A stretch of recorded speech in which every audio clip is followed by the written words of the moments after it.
confiance. Mais tout de même, pendant la campagne des primaires, François Hollande a beaucoup insisté sur la réforme de la fiscalité. Depuis qu'il est en charge, depuis qu'il est en tout cas le candidat socialiste, il en parle moins de cette réforme de la fiscalité. Pourquoi? D'abord, première question, pourquoi est-ce qu'il en parle moins? Est-ce que vous êtes d'accord avec ça? Et surtout, quelles seraient les grandes réformes de la fiscalité que François Hollande mettrait en place au lendemain du 6 mai? Il ne parle pas des réformes qu'il mettra en œuvre. Il attend tout simplement pour cela que son projet pour la France soit bouclé. Il présentera l'ensemble. On peut lui reprocher de ne pas présenter les choses au fur et à mesure, mais après tout, en face, le principal candidat qu'il aura affronté n'est même pas encore officiellement candidat. Je ne parle même pas de son programme, sauf à imaginer que ce que l'UMP a écrit ces derniers temps serait le programme présidentiel. Si tel est le cas, je pense que le ridicule n'est pas loin. Sur le fond, ce qui a déjà été indiqué et ce qui sera proposé, c'est que, par exemple, capital et travail seront imposés au même barème de l'impôt sur le revenu. Aujourd'hui, les revenus du capital ne sont pas imposés comme les revenus du travail. La réforme fiscale que François Hollande proposera sera une réforme qui alignera les niveaux d'imposition du capital et du travail, parce que c'est juste, parce qu'on ne peut plus continuer à demander au travail davantage qu'au capital, et parce que je crois que tout le monde C'est juste socialement, est-ce que c'est efficace économiquement?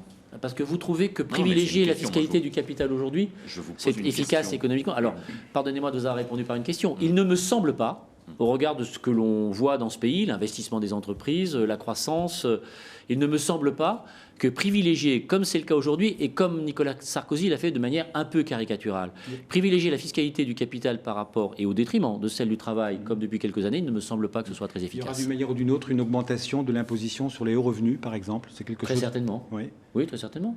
Donc le principe est acquis. Ce principe-là est acquis. Tous le feront, et d'ailleurs, ceux qui dirigent aujourd'hui le pays l'ont déjà commencé.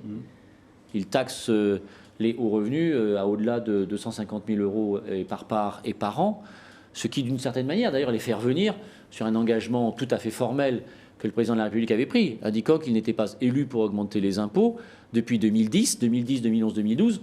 C'est un choc fiscal de 50 milliards d'euros que ce pouvoir est en train d'infliger aux Français. Un choc fiscal qui est rude, 50 milliards d'euros c'est beaucoup, et qui de surcroît est injuste. Vous parlez des niches fiscales, là, en particulier, 50 milliards d'euros. Les 50 milliards d'euros d'impôts qui sont imposés sont des taxations diverses et variées. On peut faire la liste. Il faudra peut-être plus de 5 minutes pour énumérer les 35 taxes supplémentaires. Mais oui, bien sûr. Quand on taxe tous les Français indépendamment de leurs revenus, c'est naturellement injuste, car on demande la même chose aux uns et aux autres, quelle que soit leur capacité contributive. Ça ne contribue pas à restaurer la confiance. Il y aura une réforme de l'impôt sur le revenu, ça c'est sûr.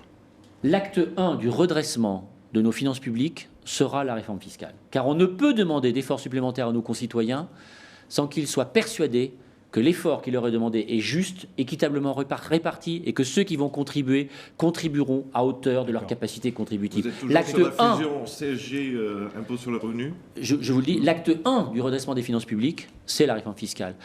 Quant à l'impôt sur le revenu et la CSG, l'idée est naturellement, en termes, d'arriver à un rapprochement entre les deux.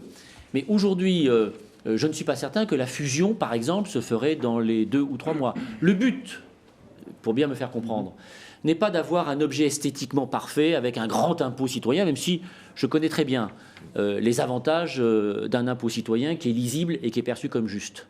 Mais veillons à ce que les difficultés techniques qui pourraient exister ne nous empêchent pas d'y parvenir et surtout ne ralentissent le rythme d'une réforme fiscale qui est urgente et nécessaire. Et donc avant, comme vous le savez, de rapprocher l'impôt sur le revenu et la CSG, il faut harmoniser les éléments de ces deux impôts qui aujourd'hui sont très disparates. La première réforme fiscale, c'est évidemment celle de l'impôt sur le revenu, ce qui préparera le rapprochement entre les deux impôts. Juste un point d'actualité.